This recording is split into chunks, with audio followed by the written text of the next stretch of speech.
Sexta-feira chegou mais uma vez e, como você já sabe, é dia de mais um Xixi News, aquele momento em que eu, André, faço um resumão das principais notícias que circularam o Brasil e o mundo.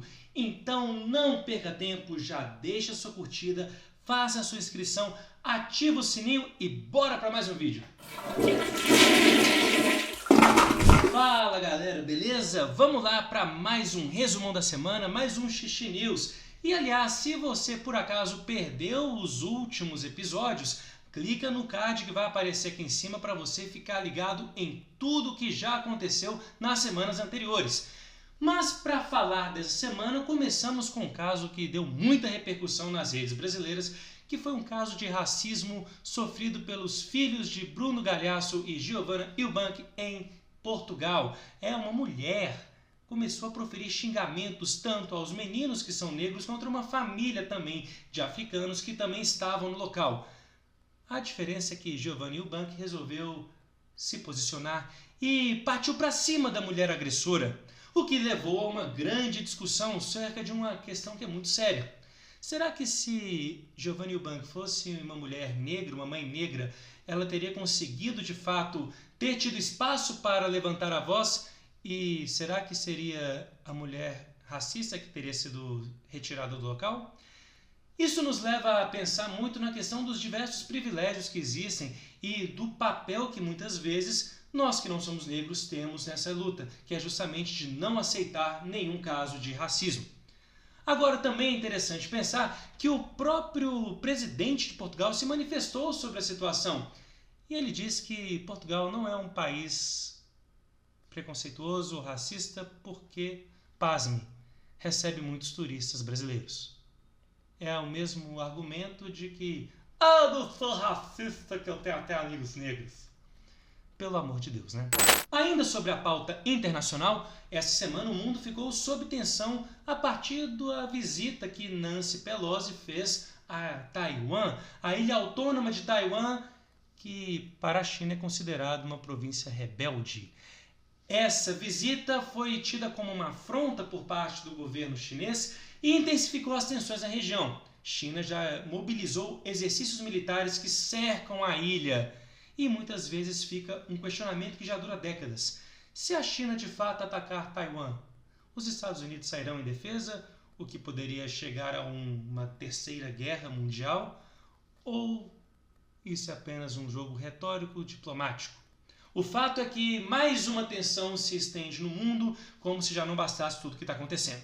Por outro lado, aqui no Brasil, tivemos algumas notícias importantes essa semana, começando pela redução dos preços dos combustíveis, motivados pela redução do barril de petróleo internacional e pela política de paridade dos preços. O fato é que tem presidente aí que está querendo angariar votos a partir disso, como se a redução de alguns centavos fosse compensar o aumento de 3, 4 reais nos últimos anos. Outro assunto ainda no âmbito da política brasileira é que esse mesmo presidente, Jair Bolsonaro, tem relatado a assessores, como foi divulgado pela colunista Mônica Bergamo, que está com receio de ser preso caso não vença as eleições. Eu ouvi um amém? Pois é, Bolsonaro tem medo, afinal de contas, contra ele pesam acusações não apenas de crime de responsabilidade, que deixam de valer a partir do fim do mandato, que se Deus quiser está bem perto de acontecer, mas também crimes comuns que poderão ser julgados e serão futuramente. E é aquela história, né? Quem tem medo. E aparentemente não é só o camarão que tranca o twin do presidente. Ainda falando em presidente, sabemos que todo tipo de animal, quando está acuado, pode ficar um pouco mais perigoso. E o colunista Matheus Leitão da Veja divulgou que órgãos de inteligência brasileiros têm tido preocupação com a chance de um atentado no dia 7 de setembro, mas um atentado promovido pelos próprios setores bolsonaristas para tentar criar um fato político, um factoide político que levaria a uma comoção para o lado bolsonarista e contra o lado da esquerda. Isso lembra inclusive o atentado do Rio Centro, a tentativa fracassadíssima que os militares da ditadura tentaram fazer para culpabilizar a esquerda da época. Esperamos que dessa vez não aconteça nada do tipo e que ninguém saia ferido por um bando de ideia de gente imbecil. Ainda sobre a política, para encerrar esse assunto, foi divulgado nesta sexta-feira, dia de gravação deste vídeo, o famoso manifesto com milhares de assinaturas em que diversas empresas e órgãos importantes participaram, como a FEBABRAN, como a própria Fiesp, a Fiesp, aquela mesma do pacto do impeachment contra Dilma, e diversos outros setores, inclusive centrais sindicais. Esse manifesto já foi atacado por bolsonaristas e já foi tido como se fosse uma espécie de chilique, mas o fato é que ele diz explicitamente o apoio à confiabilidade das urnas eletrônicas, o que, para qualquer pessoa que consiga somar le concret, evidencia-se como uma fala contrária aos arrombos golpistas de Jair Bolsonaro e os ataques contra a urna e ao sistema eleitoral. Parece que os setores da economia que outrora apoiaram Paulo Guedes e sua turma não estão tão satisfeitos assim. E por falar em Paulo Guedes, ele finalmente apareceu, só que dessa vez ele disse que sim, o governo rompeu o teto dos gastos, mas segundo ele, rompeu com responsabilidade porque o teto é retrátil.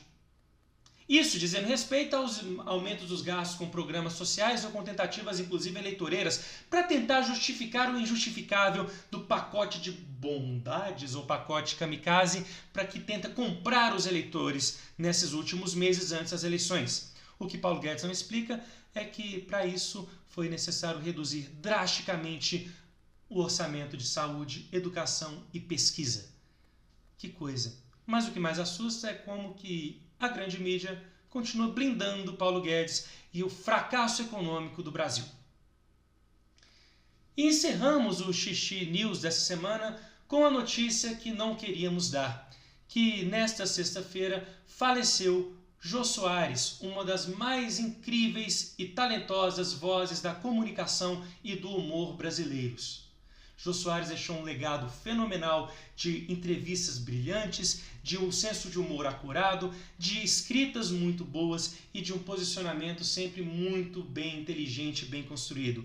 E graças a Jô Soares nós temos muito o que agradecer por ter feito muitos momentos tão importantes para todos nós e por ter tornado a vida no Brasil um pouco mais alegre, mesmo em momentos tão difíceis. Jô Soares, beijo aqui do Gordo. Então, galera, ficamos aí com essa nota triste, mas agradecemos a todos vocês que acompanharam este conteúdo de hoje. Lembrando que semana que vem, na segunda-feira, temos live às 18h30 aqui no canal, não perca por nada, e na sexta-feira, mais Xixi News. É isso aí, galera, aguardo vocês, até lá!